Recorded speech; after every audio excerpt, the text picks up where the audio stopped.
আল্লাহর কি অপূর্ব সৃষ্টি।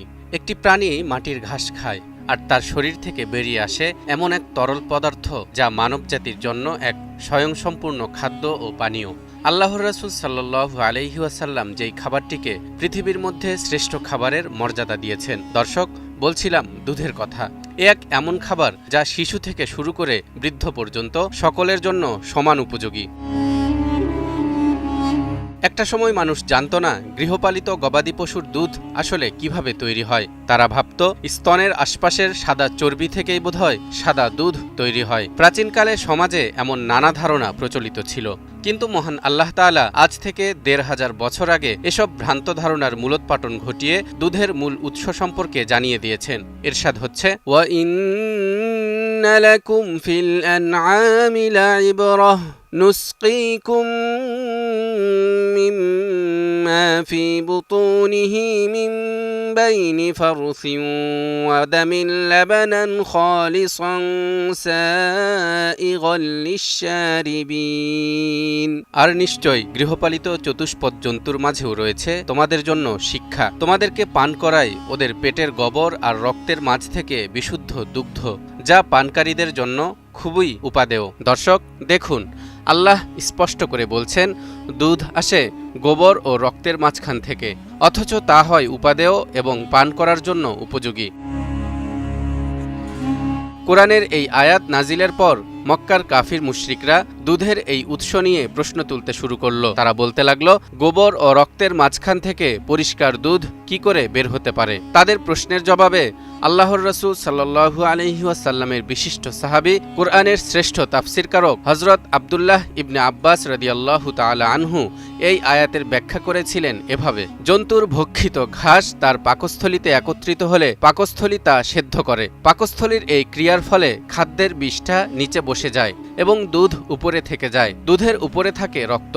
এরপর যকৃত এই ৩ প্রকার বস্তুকে পৃথকভাবে তাদের স্থানে ভাগ করে দেয়। রক্ত পৃথক করে রগের মধ্যে চালায় এবং দুধ পৃথক করে জন্তুর স্তনে পৌঁছে দেয়। এখন পাকস্থলীতে শুধু বিষ্ঠা থেকে যায়, যা গোবর হয়ে বের হয়ে আসে।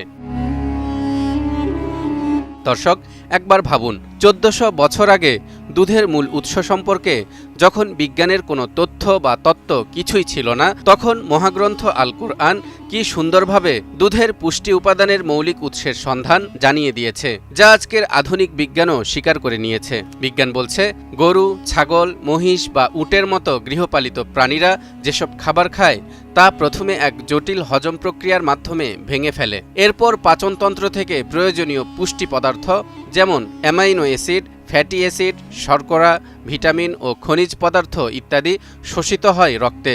এই রক্তই পুরো শরীরে পুষ্টি সরবরাহ করে এবং বিশেষত ম্যামারি গ্ল্যান্ড বা স্তন্য গ্রন্থিতে জমা হয় প্রয়োজনীয় উপাদান। ফলাফল বিশুদ্ধ পুষ্টিকর দুধের সৃষ্টি।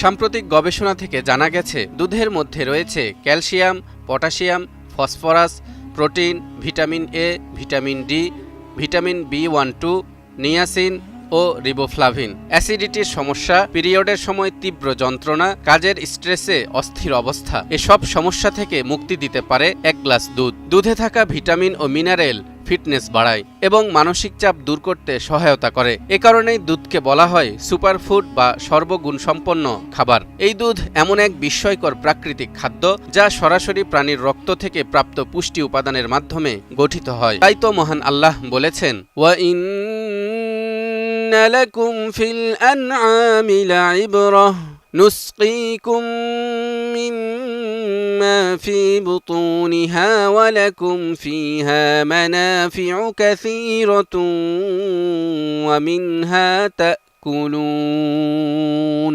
আর গবাদি পশুর ভেতর তোমাদের জন্য আছে অবশ্যই শিক্ষণীয় দৃষ্টান্ত।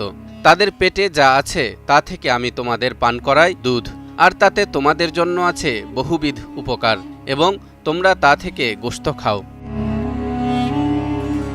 হাদিসে দুধকে সর্বোত্তম খাবার ও পানীয় বলা হয়েছে। আব্দুল্লাহ ইবনে আব্বাস রাদিয়াল্লাহু তাআলা আনহু থেকে বর্ণিত, নবীজি সাল্লাল্লাহু আলাইহি ওয়াসাল্লাম বলেন, যখন তোমাদের কেউ খাবার খায় তখন সে যেন এ দোয়াটি পড়ে, আল্লাহুম্মা বারিক লানা ফীহি ওয়া আতইমনা খায়রাম মিনহু, অর্থ হে আল্লাহ, তার মধ্যে আমাদের জন্য বরকত দান করুন এবং তা অপেক্ষা উত্তম খাবার দান করুন। আর যখন দুধ পান করবে তখন যেন বলে আল্লাহুম্মা বারিক লানা ফিহি ওয়াজিদনা মিন, অর্থ হে আল্লাহ, এর মধ্যে আমাদের জন্য বরকত দান করুন এবং তা আরও বেশি দান করুন, কারণ দুধ ছাড়া অন্য কোনো কিছুই খাদ্য ও পানীয় উভয়ের জন্য যথেষ্ট হয় না। আজ বিজ্ঞানীরা মাইক্রোস্কোপ ও গবেষণাগারে বহু গবেষণার মাধ্যমে যে সত্যগুলো উপলব্ধি করছেন, পবিত্র কোরআন তা প্রকাশ করেছিল এমন এক সময়ে যখন মানুষ দুধের উৎপত্তি ও প্রক্রিয়া সম্পর্কে কিছুই জানত না। এটিও কি আল্লাহর কিতাবের সত্যতার একটি বড় প্রমাণ নয়? তালহা ইবনে রেজা, নিউজ 24।